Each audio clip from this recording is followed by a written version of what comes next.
যতদিন সংসদের ভিতরে লড়াই করতে পারবো ততদিন থাকবো, এর বাইরে 1 মিনিটও থাকবো না। রাজপথ আমাদের মূল ঠিকানা, সংসদ আমার মূল ঠিকানা নয়। সংসদে এই দেশের দুঃখী জনগণ একটা পরিবর্তনের আশায় আমাদেরকে পাঠিয়েছে। সেই পরিবর্তনের সূচনা যদি আমরা না করতে পারি, সেই সংসদ দিয়ে আমাদের কি হবে?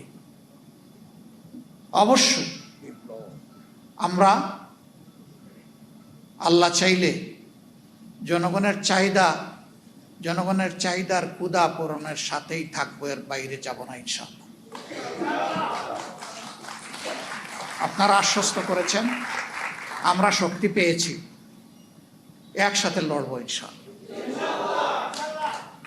এবং আমরা দৃঢ় আস্থাশীল, পরাজয় হবে চূড়ান্তভাবে ফেসিবাদের, বিজয় হবে জনগণের ইনশাআল্লাহ। এই বিজয়ে কোনো আপোষ নাই। কি বুঝলেন ভাই? অনলি যেটাই চাই। আমরা একসাথে থাকবো। আল্লাহ আমাদেরকে একসাথে থাকার তৌফিক দান করুন। আমাদেরকে আপনাদের বাইরে কেউ ভাববেন না।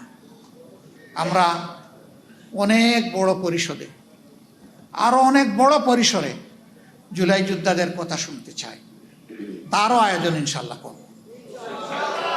এই কথাগুলো শুধু আমরা শুনবো না, বাংলাদেশের 18 কোটি মানুষ শুনবে, বিশ্ববাসী শুনবে ইনশাল্লাহ, এবং জাতি রাস্তা পেয়ে যাবে।